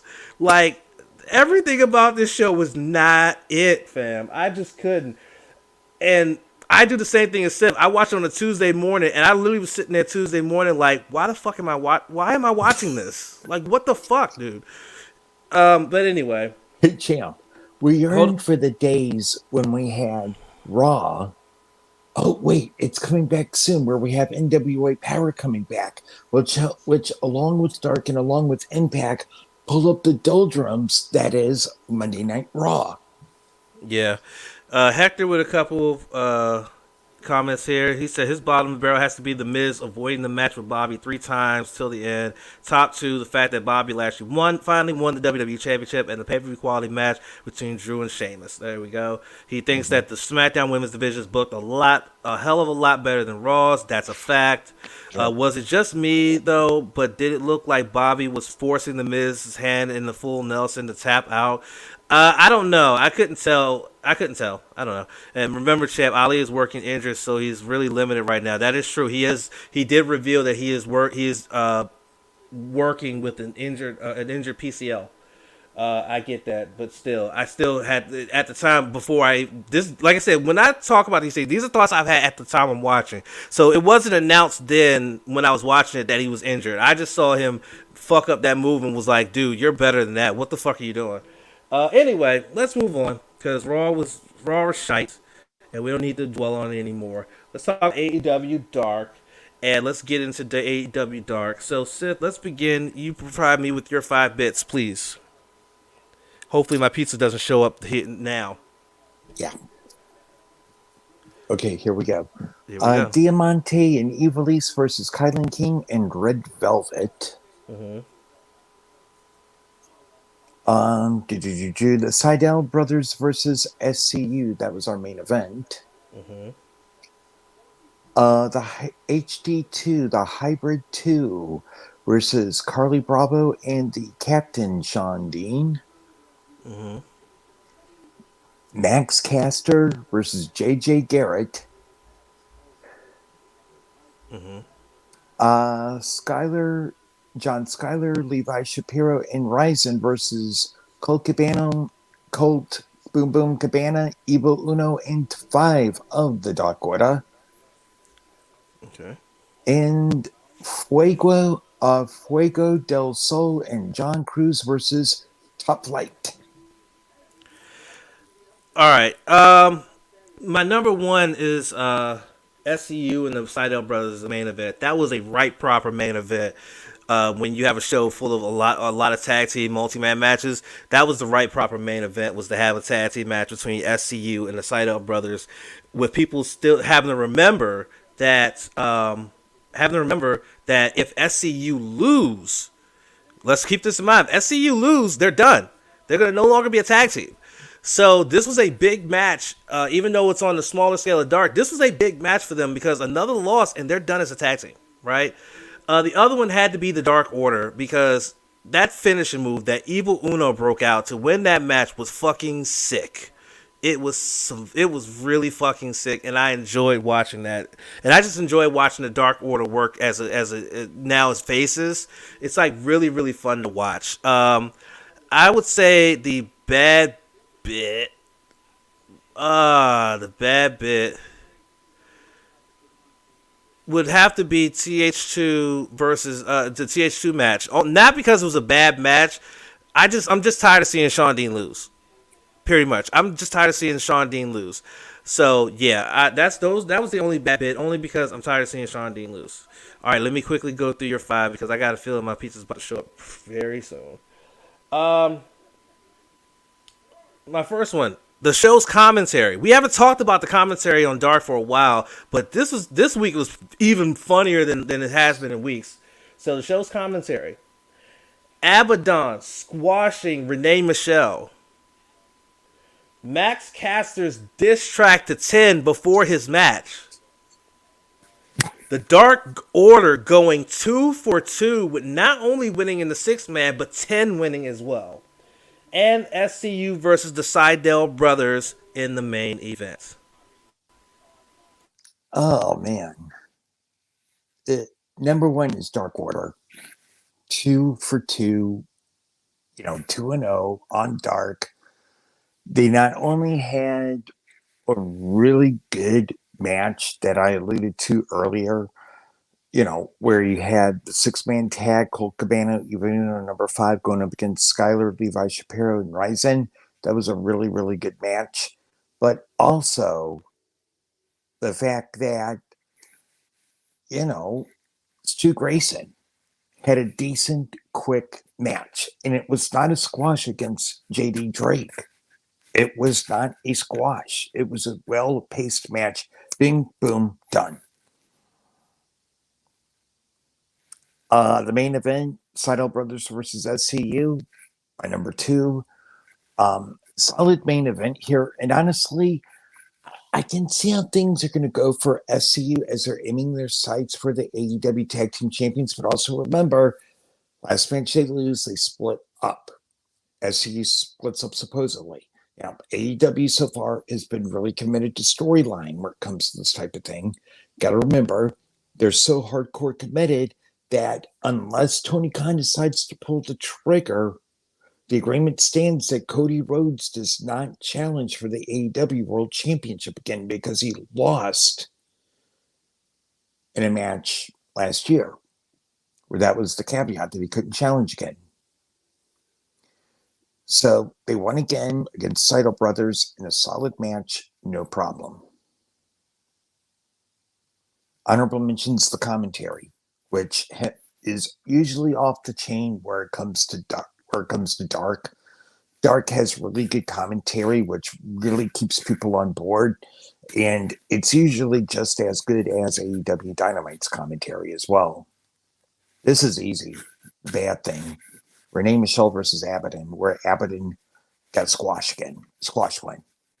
Look, I love monster heels. I love them whether they're men or women.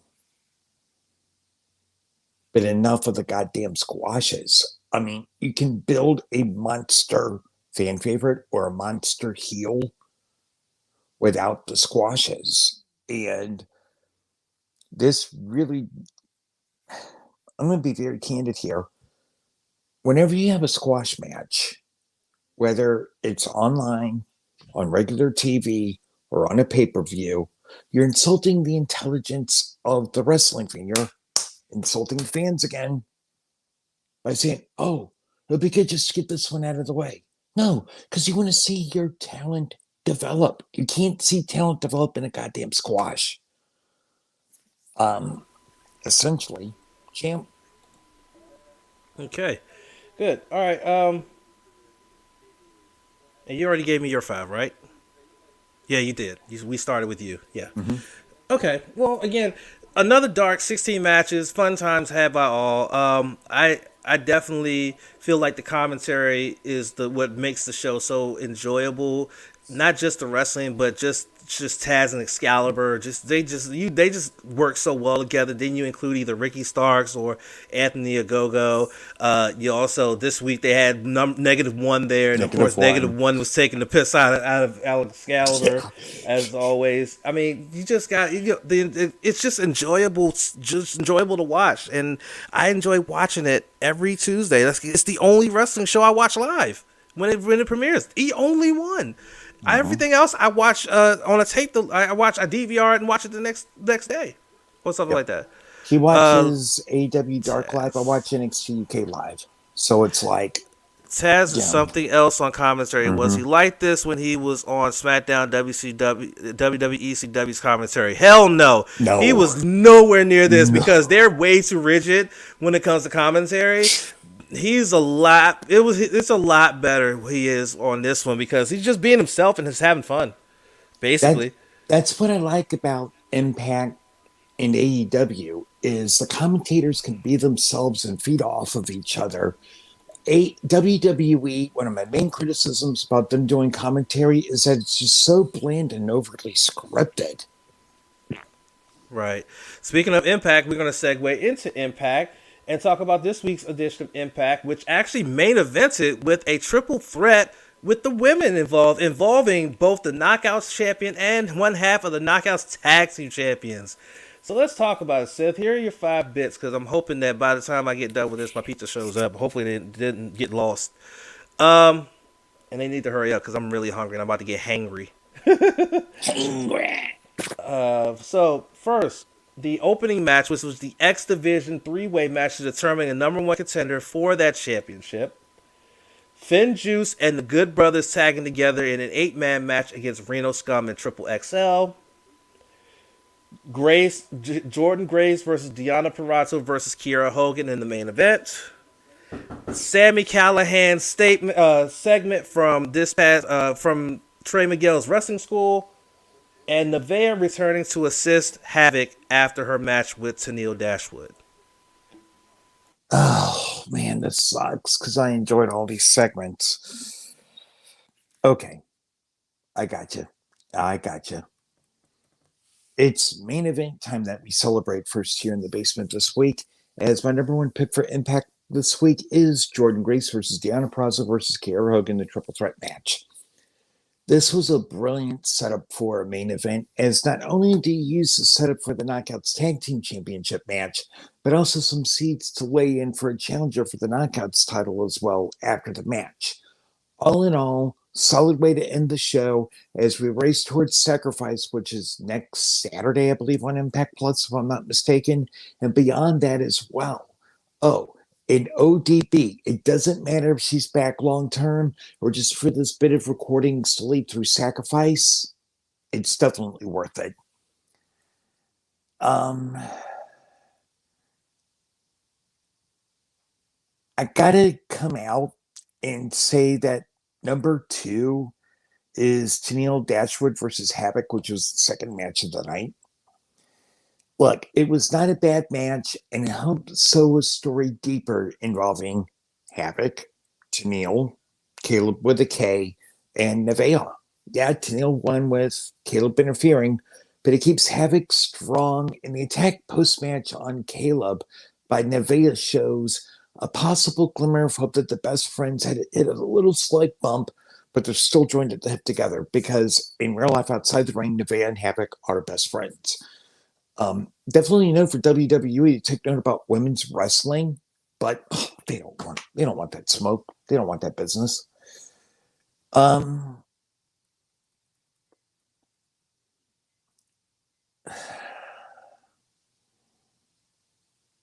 I'm gonna have to say the only bad thing out of the five, and this is just what I enjoyed the least because I enjoyed everything from Impact this week, was the 8-man tag, Good Brothers and Vengeance versus Triple X El Reno Scum. I wanted to see a little bit more, but I liked it because it didn't have a lot of chances to really fall apart. Because with 8-man tags and 10-man tags, those things fall apart very, very quickly. But this showed a lot of really good action. Also, built the story between the Good Brothers and Fed Juice a little bit more. So I'm hip with it. And my honorable mention, and this is definitely an honorable mention, is Sammy fucking Callahan. Oh my God. Y'all thought he was just psychotic going after Eddie Edwards. Y'all really thought that was the end of Sammy Callahan being psychotic? He's a wild ass motherfucker. He is. Hey, champ, you ready for your five? I didn't even realize I was muted. I'm just sitting there talking and shit. Yeah, I'm ready for my five. I got my Cool. pizza. I'm good. Let's go. What type of pizza, my brother? The meats from Papa John's. Very nice, very nice, very nice. So Okay. real quick, what were your two good bits? I know I heard one of you were talking about Nevada and the Havoc thing. So I'm guessing that was one. What was the other one? Was it Grace Parazzo and Hogan? Yes, sir. Okay, good. That's all I wanted to know. I'm Yep. marking them off Okay. my sheet here. Go ahead. What are yours? Chris Bay, Ace Austin, and Black Taurus, the triple threat match to become the number one contender for the X Division title, held by one TJP. Violent by Design, their little segment this week. The main event, which is triple threat Perazzo, Kiera Hogan, Jordan Grace. Eddie Edwards versus the most professional wrestler, Brian Myers, with Matt Cardona as your special referee. That's number 4. And number 5, Violent. No, I gave you that one. Never mind. Janelle Dashwood versus Havoc. Okay. The triple threat match number 1. I mean, Impact has shown the blueprint of women's professional wrestling in the West for the last couple of years. Sorry, y'all. This piece is really good. They've been showing the blueprint for women's wrestling in the West. I mean, we can't say the entire world because we have Stardom and Joshi Pro and all those other promotions in Japan with women's wrestling. So we can't say the world, but at least in the West, they've been showing the blueprint. So you see, you have one of the most powerful women in the division in Jordan Grace, along with one of the most technically sound wrestlers and your Knockouts champion, Deonna Purrazzo. And then you have one half of the tag team champions, the Knockout tag team champions, and the wild card in Kiera Hogan. And you have yourself a very good main event. It's very rare that women get the main event any show, let alone the weekly television show. So for them to get that spot was definitely awesome. The other good bit was definitely Violent by Design segment because it played back to what Diener said the previous week. He said if he couldn't, like 2 weeks prior, he said if he couldn't get it done against his cousin, he'll take whatever punishment comes, and he got his punishment. So I like what they're doing with that. That was absolutely fantastic. If I had to pick a bad bit, it would be Brian Myers versus Eddie Edwards. Not because it wasn't a bad match. It was a decent match.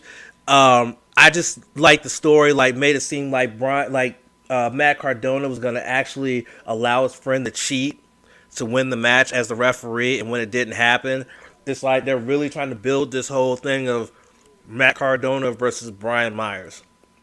It's happening. They're going to try to make it happen. So we'll see if it happens. I don't know. But maybe it happens. I don't know. Maybe it happens. But another enjoyable week of programming for Impact Wrestling, and we can see. And I mean, people got to start paying attention to what Impact's doing. They're building towards another Impact Plus event where they're going to have Moose versus Rich Swann for the Impact World Championship. Good Brothers versus Finjuice for the tag championships. Got all that going on there. I mean, you got a lot going on there. You have some really great wrestling. If you're a fan of women's wrestling, then you might want to get on Impact bandwagon because they're the best women's wrestling on this side of the world. To be fair, it is what it is. All right, let's talk about Dynamite, Sith. Gotta take another bite of my pizza. So, in order to be able to eat some more of this pizza, I'm gonna start and give you your five, so that way I can get some more food in my stomach because Cool. I'm not, I'm not hangry. All right, AEW Dynamite. Shaq's in-ring debut performance. The Inner Circle press conference. Oh, and heck, I'll get to your comment in a bit about Impact. My bad. I'm just like trying to eat and stuff. FTR and Tully versus Jurassic Express. The finals of the AEW Women's World Championship Eliminator Tournament. And John Silver and Hangman Page teaming up against Matt Hardy and Mark Quinn. Good luck. I'm going to need it. Number one, and this is going to be a shock to people because I've been a critic of AEW and what their perception of women's wrestling. You know, it's different in how they run things because, as I've pointed out, Dark usually is filmed after Dynamite and airs the next week. So you're only doing one show a week. Two, if there's a pay-per-view. But number one is Nyla Rose versus Ryo Mizunami to close out the women's tournament. You know, Eliminator tournament to get the title shot. This was a major shot in the arm for the AEW women's division from start of the tournament, both the American bracket and the Japanese bracket, to the end. It was a major shot in the arm that was definitely needed, to say the least. Nyla Rose looked dominant, as did Ryo, and you want that in a tournament final. In a shocker, and it was a shocker because I thought Nyla Rose had this. Ryo gets the W, and we get Ryo versus Sheeta this weekend at AEW Revolution. Definitely my favorite part of this week. Number two, and I would have to say is Shaq's ring debut with Jade Cargill versus Cody and Red Velvet, which opened the show. Man, hear me out, y'all. I know y'all are probably going ape shit in the comments here. Jade Cargill and Shaq took this on head on, as did Cody and Red Velvet. My hat goes off to all four of them. We all saw in Marvel the table spot, and we took in, and this is just the beginning of the show. This was the perfect open for the night. And you know what? The story is not over. All in all, just jam-packed fun. And I actually thought that Cody and Red Velvet were going to win it at one point, but it helps the story to have Shaq and Jade win, and they did.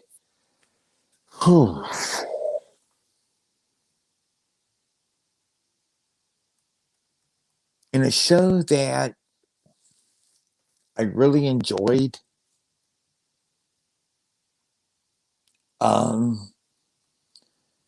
overall, about the only thing out of the five that I could say, and this is a stretch, that I didn't like was, I would have to say, the Inner Circle's press conference. It's going to get crazy. You know, I've got solid vibes about it, and it's getting stronger. I like the dynamic that's being built, but I think this serves as a double purpose. Not only put MJF like way over, but putting him on a collision course with Sammy Guevara down the road. This is not going to end well for MJF. His shenanigans are definitely going to come to a head soon, but he is still, I think, one of the best heels in wrestling. Yeah. Yeah, so, okay. So, fair enough.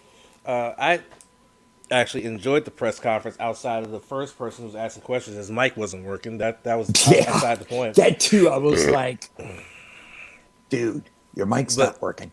but it was what it was. I still enjoyed it. Yeah. All right, what are your 5 for me? The opening match, which was Red Velvet, Cody Rhodes versus Shaq and Jade Cargill. Mm-hmm. I will give you Jurassic Express versus FTR with Tully Blanchard. Mm-hmm.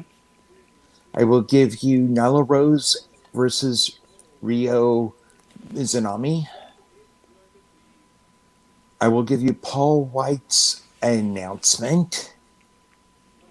And the main event, which was Hangman Adam Page and John Silver versus Mark Quinn and Big Money Matt Hardy. Nyla Rio is definitely number 1 tops for me. I mean, we said it when we was doing the preview for Revolution that Mizunami and Nyla put on one of the best TV women's matches in AEW's short history. That was an incredible TV match. Incredible. And the fact that they were given plenty of time to work, I think they were given like 12, 15 minutes. And they went out there and they utilized every minute of that time and really brought it home. I definitely loved that. Loved it so much.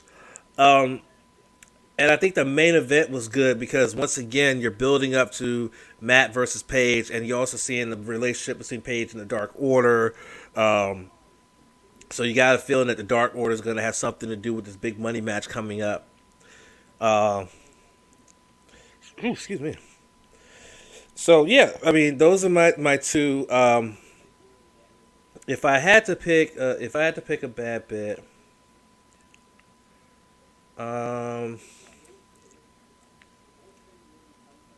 what were the other 3? I couldn't remember the other 3. What were the other 3? You're muted. Oop, my bad. Paul White's announcement. That one. That's to me is a bad bit. Only because he botched and he called the pay-per-view the wrong name. Mm-hmm. He said AEW Evolution. Evolution. Which got the internet going because they're like, oh my God, Dave Bautista's coming. And I'm going, he's retired. He has no... Once he was done with that run in 2015, when he wanted that last run with Triple H, he made it abundantly clear he was done. He wanted to be in acting. Yeah. But no, that's my bad bit is his announcement because he botched the name of the pay-per-view. It was embarrassing. All right. I missed a couple of comments from Hector from the previous bits, so I'm going to go back there. Hector said his bottom of the barrel for Impact was Finn Juice and the Good Brothers versus Triple XL and Reno Scum because it was a cluster. Yikes. I guess he's saying it's a cluster fuck. It's okay. I get it. Top 2 has to be 1, Triple Threat Women's Match main event, and 2, the Triple Threat X Division number 1 contenders match. Good shit. And then he says for Dynamite, bottom of the barrel for me had to be the Inner Circle press conference. My top 2, Nyla versus Mizunami women's tournament final, and 2, Shaq debuting and the bump he took that table spot like a champ. Holy hell! Listen, all respect to Shaq. At 48 years old, at 300 plus pounds, and 7 feet, whatever, and he took a table bump. I've been in a wrestling ring and I won't take a table bump. Fuck out of here. I was totally amazed. I was like, holy shit. Listen. He earned... Listen. Someone needs to put some respect by his name on that. That's all I'm going to say. I'm gonna keep it all the way 100 with you. The fact that he took that table bump you get nothing but respect from me, dude. Because cause like I said, I'm not taking that bump. You kiss my ass. Shit. Kiss my ass. I ain't taking that bump. That right, Kawhi. Appreciate you, man. Yeah. And then Hector said that person was actually John Lennon's son. This disrespect towards Lennon's son was enormous. Which person was that? Oh, the person that came up to ask the question. Yeah. Oh, fuck me. Wow. Ugh. That's crazy. That's crazy. All right, well, all right, that's what we got there for Dynamite. So let's move on to NXT. NXT. This week's NXT was supposed to have two tag team championship matches, but unfortunately, one of the members of MSK has an injured hand legitimately, so that's why they did an angle to put them out so that they wouldn't have that match. They're gonna have that match probably at a later time, most likely at Takeover WrestleMania weekend, most likely. We'll see. But we did get one tag team title match. We got some really good action in the main event. And we seen Cameron Grimes finally get back in the ring on his $1 million man shit. So let's talk about it, shall we? I'm going to begin with your 5 bits because I have this piece of pizza staring at me and wants me to finish him off. Strong versus Finn in the main event. The women's tag team title match between Raquel Gonzalez and Dakota Kai versus Shayna and Nia. The therapy session involving Austin Theory and The Way. Thatcher and Ciampa going up against the NXT Tag Team Champions. An LA Knights promo and his involvement in the Bronson Reed versus Cameron Grimes match.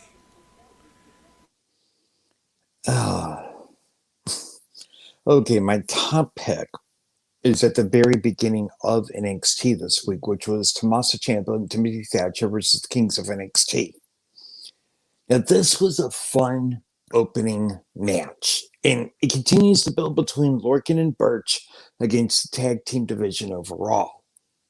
I've really enjoyed this build with the Kings of NXT. For those who don't know who's in the faction, it's Pat McAfee, Oney Lorcan, Danny Burch, and the Bruiserweight Pete Dunne. And I see them as the new undisputed era as far as dominant factions go. When I had a plot twist to this whole affair,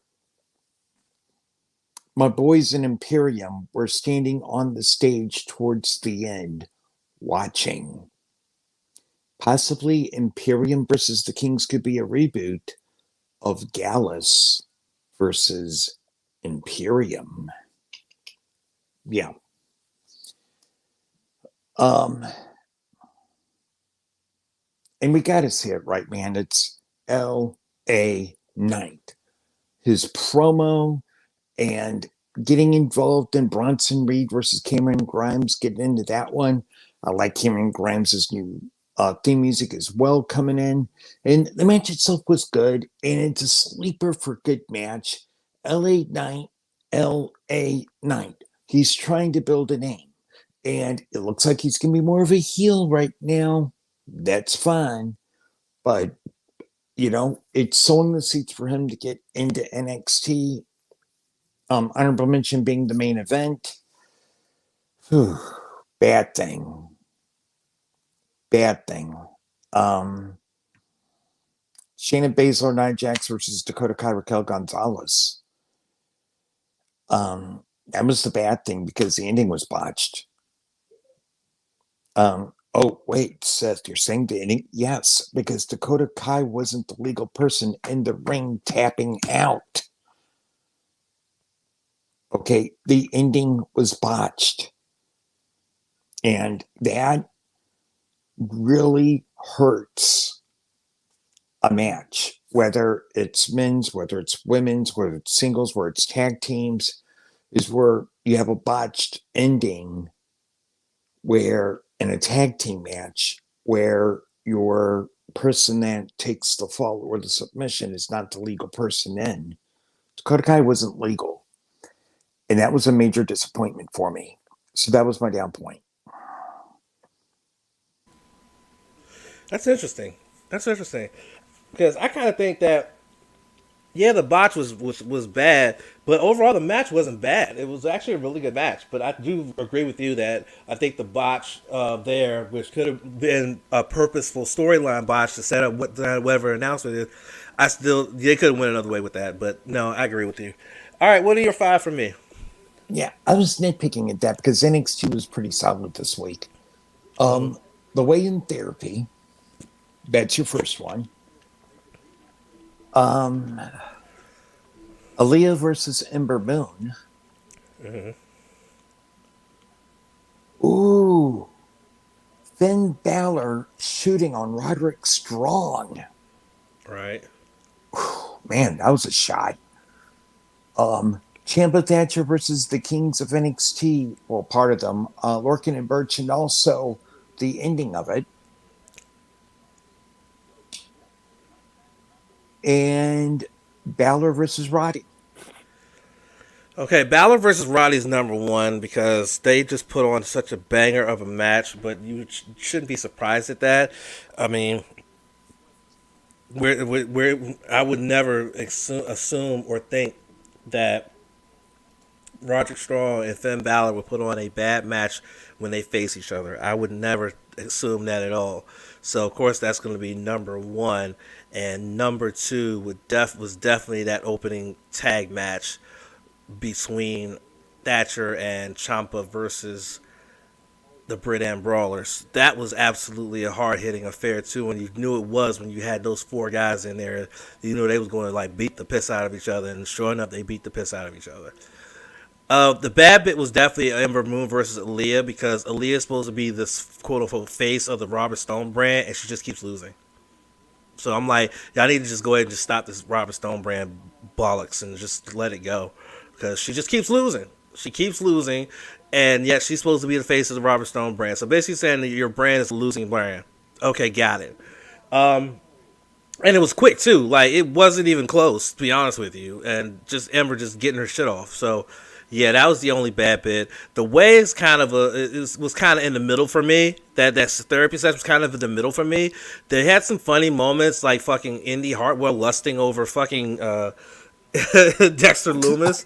Like, dude, like, okay, that's weird. Like, you're weird. And then, John, and then coming to the end, and turned out Johnny bribed the damn therapist and shit to try to break Austin. And, like, okay. So, yeah, that was in the middle for me. And Hector saying, quote, his bottom of the barrel was the way therapy sessions. His top 2 was Strong versus Balor, and Thatcher and Ciampa versus Team Call. Thanks, Brian Zane, for that one. Call him Team Creator Wrestler. That's fucked up. Oh, that's so fucked up, dude. Right. All right. So we've done with Wednesday night and the Wednesday night Wars. And it's now time to head across the Atlantic Ocean to the United Kingdom and the NXT UK report. And this week's episode had a big fight feeling title match. Sith, what do we expect in the report this week? Okay, here's what to expect. Was Kaylee Ray successful in defending her NXT UK Women's Championship? What happened on Supernova Sessions this week with Noam Dar and his guest Tyler Bate? Did Ilya Dragunov continue his vicious cycle of a streak of late? All of this with the NXT and more with the NXT UK report that comes to you right here, right now. Hey, what's up, everyone, and welcome to your NXT UK report for this week. We had in our opening bout, we had Sam Gradwell taking on Ilya Dragunov, which had a bit of a story from last week, if you recall, where Gradwell was goading Dragunov. Well, payback definitely happened here, as in the slobber knocker, Dragunov again wins by referee stoppage with not only the crucifix but elbow shots to the side of Sam Gradwell's head until the referee called for the bell. Nina Samuels tried to do a trick on Xia Brookside, but to no avail. Nina is learning that karma can sometimes be very devilish in her payback. Over at Supernova Sessions this week with Noam Dar, his guest this week was Tyler Bate. And oh, did Noam ever get in his feelings when Tyler Bate wasn't buying into his games. He tried to teased Tyler's move of becoming a vegan and whatnot. And he also tried to goad him about the Heritage Cup loss as well. Well, Bate didn't buy into it and said next week in his Heritage Cup match, he will defeat the Bomber Dave Mastiff. We also had Amir Jordan and Kenny Williams taking on Ashton Smith and Oliver Carter in an excellent tag team match, which was thrilling, but at the end of the day, your winners this week were Amir Jordan and Kenny Williams. And in our exciting main event, we had Kaylee Ray defending your NXT UK Women's Championship against Miko Satomura in a match that will be a contender early for Match of the Month and could be a top 10 match of the year. Mako pushed our champion to her limits, but at the end of the day, Kaylee Ray retains after hitting the gory bomb, and post-match, a sign of respect from these two ladies, Kaylee Ray's reign continues as of today after 553 days, and that is your NXT UK report for this week.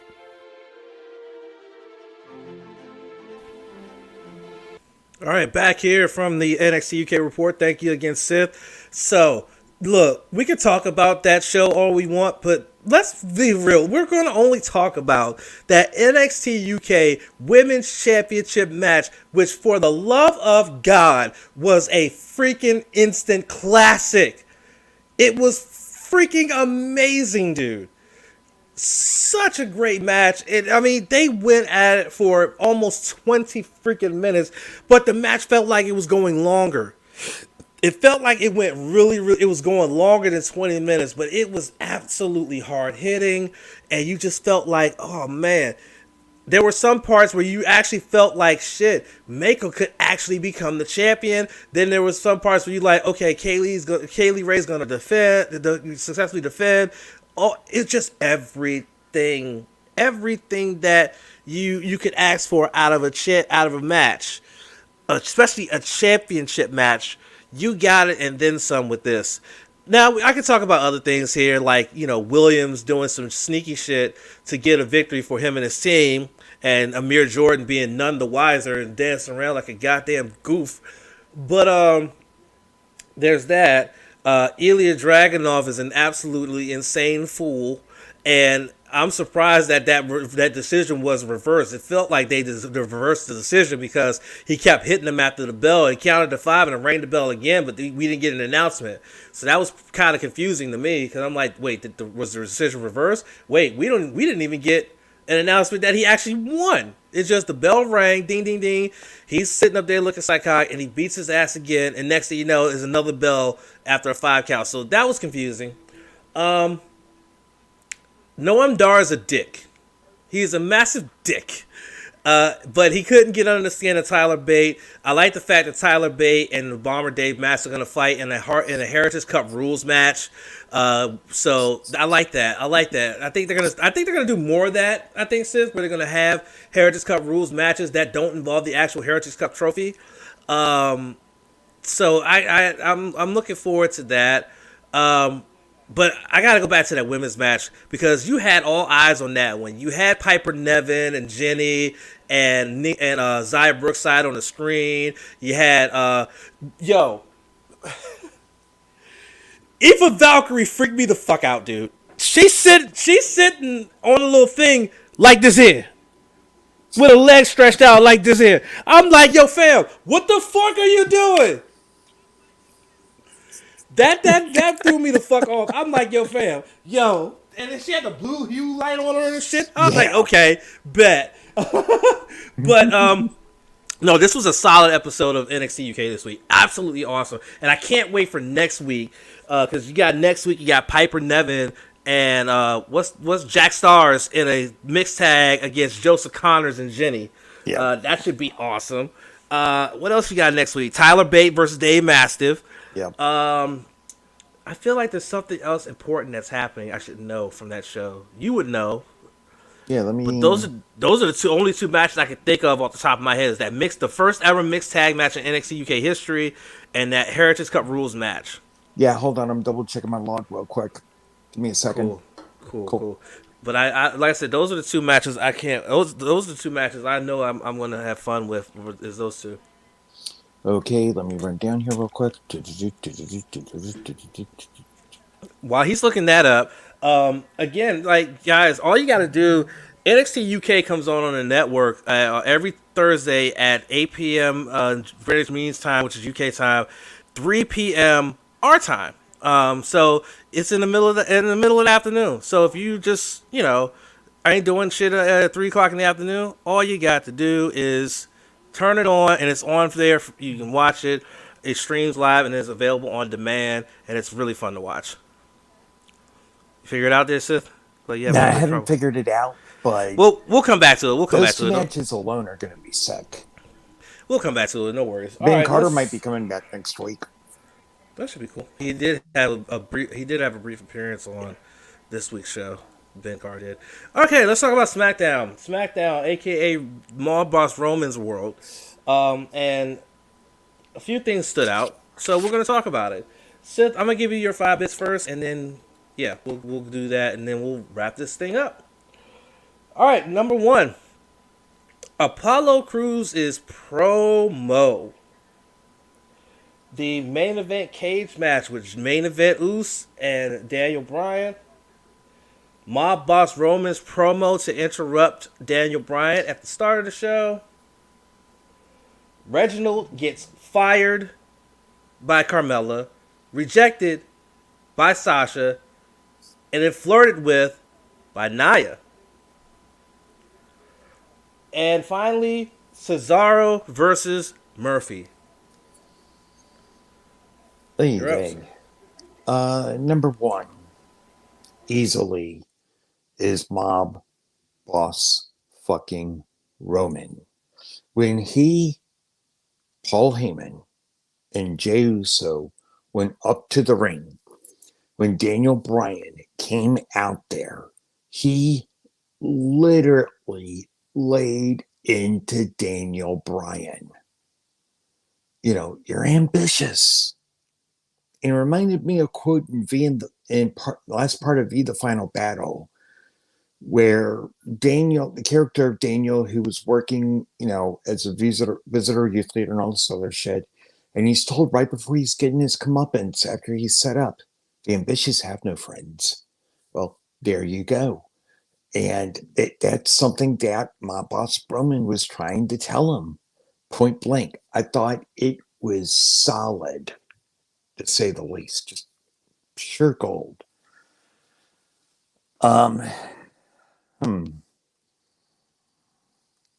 Murphy Cesaro is a sleeper, but the main event was awesome. The cage match between Daniel Bryan and main event Jey, main event Uce.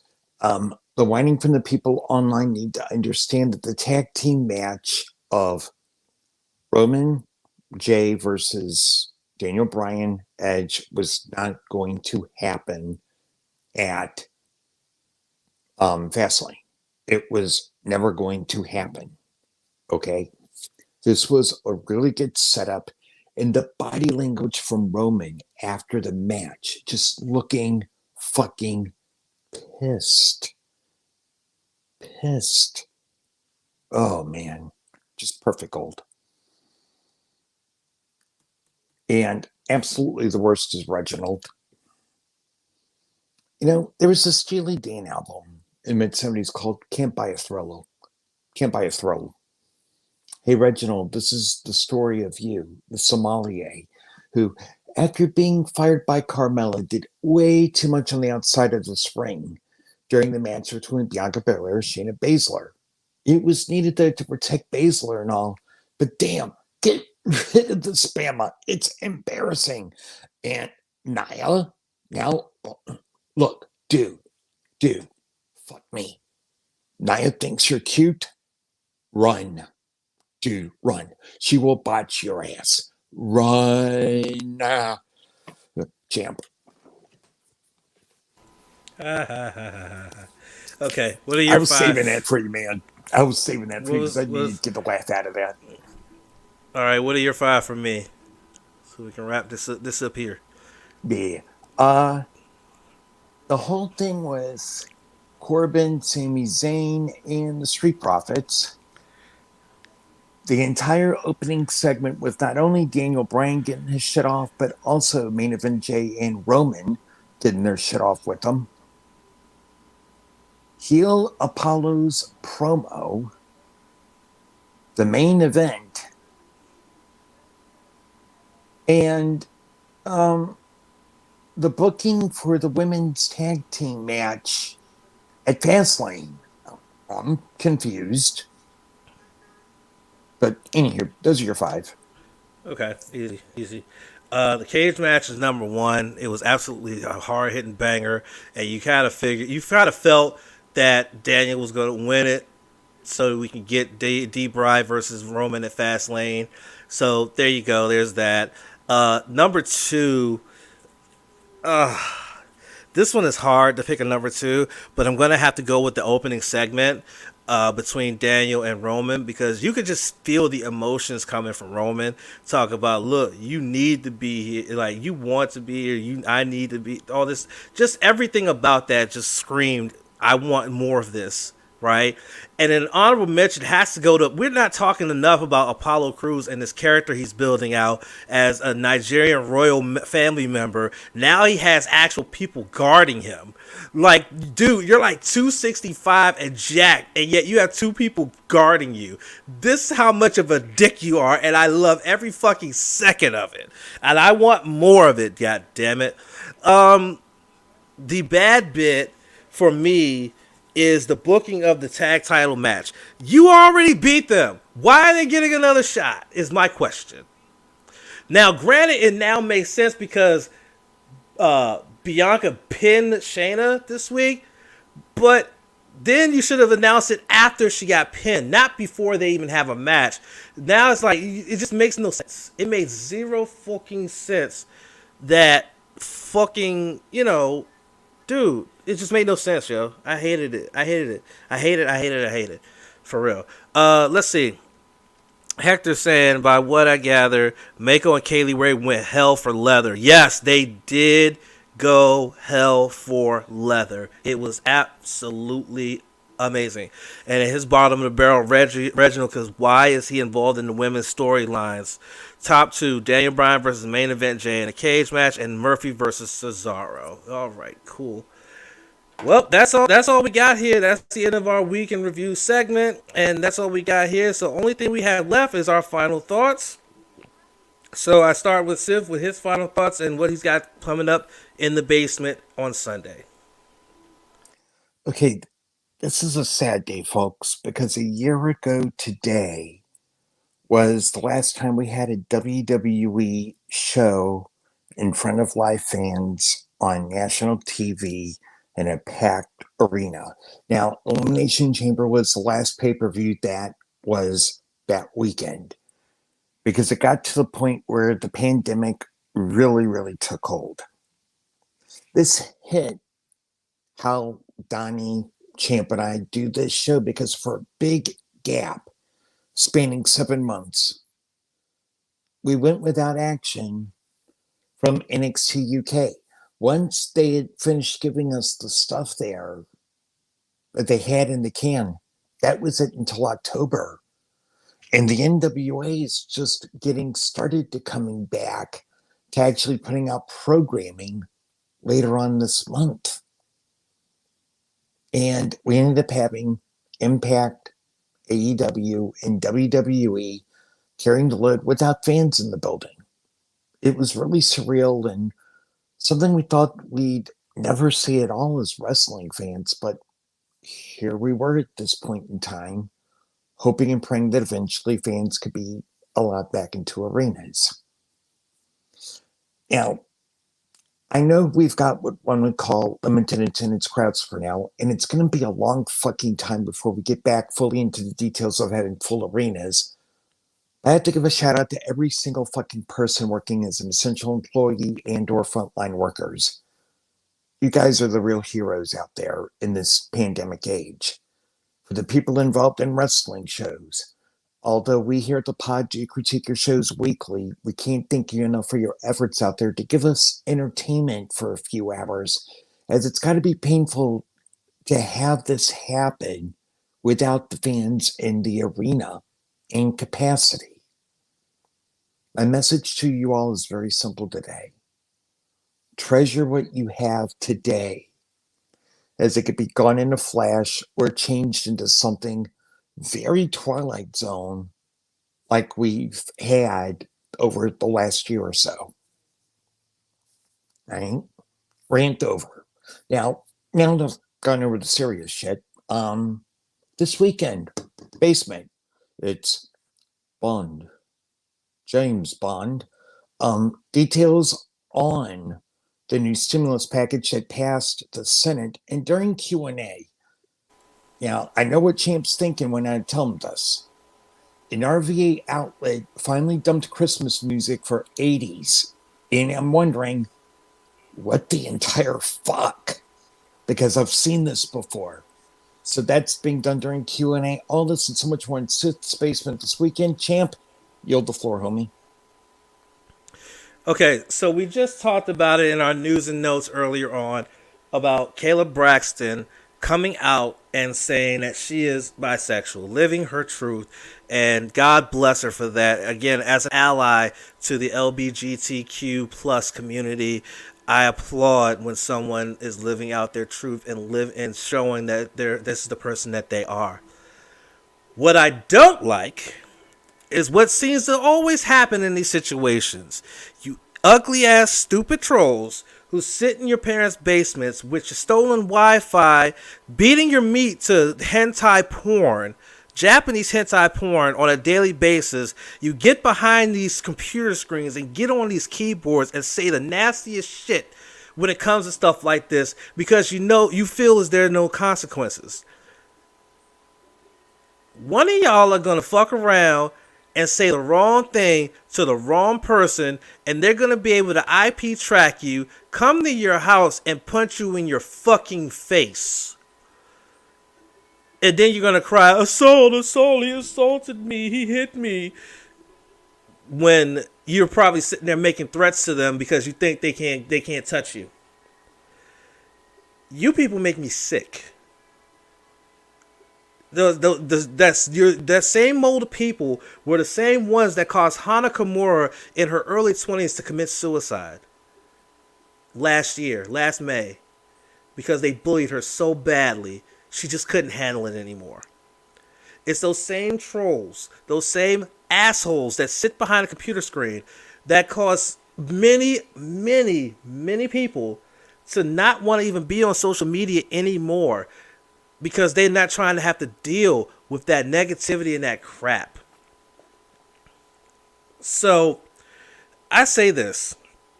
Yeah, go ahead. Keep trolling on the internet. Keep going in these wrestlers' inboxes or on their social medias and talking trash. Because guess what? Karma's going to come. And when it comes very, very hard. Very hard. That's all I got for that. I will be on this week for the NBA/Wizards Roundtable. There were only 2 games this week for the Wiz because of the fact that they're currently on the All-Star break. So we'll be talking about those 2 games as well as previewing what they have coming up after the All-Star break. Of course, we're going to have we'll most likely talk about the performances of a couple Wizards players who are going to be a part of the All-Star weekend. Denny Abdia and Rui Hachimura are going to be playing in the Rising Star game, which is taking place Saturday night. And then, of course, Bradley Beal will be starting in his first. He'll be an All-Star game starter for the first time in his career, playing on Team Durant. Team Durant. So, can't wait to talk about that with the guys on the roundtable Monday evening. So, this is a fun show. This. And now you're breaking up towards the end, bro. Yeah, something. Yeah, okay, there we go. It was a bit of a delay here when me trying to transition, and I guess it kind of froze up a little bit. It kind of seized up a little bit. All right, so this was a fun little podcast this week. We had some technical difficulties, but not too bad like we used to. Thank God. I think having the Ethernet cable has been a big benefit. I'll tell you that much. All right, so we're gonna get ready to get out of here. Actually, AEW Dark is on right now because they always have an episode of Dark the night before a pay-per-view, and they have one right now. The Natural Nightmares are getting ready to face Pretty Peter Avalon and Cesar Bononi. So I'm getting ready to go watch that and get this podcast ready to go up for a Sunday. So make sure you check that out. Make sure you check out Sith's Basement on Sunday, every Sunday, 6 p.m. And then again, when twitch.tv/True No Spots Pod, we will be live streaming our reactions to the to AEW Revolution. So make sure you check that out. Thank you for joining us. Hector, again, thank you for always being interactive with us. We appreciate you so much. And make sure you tell friends to follow us on Twitch.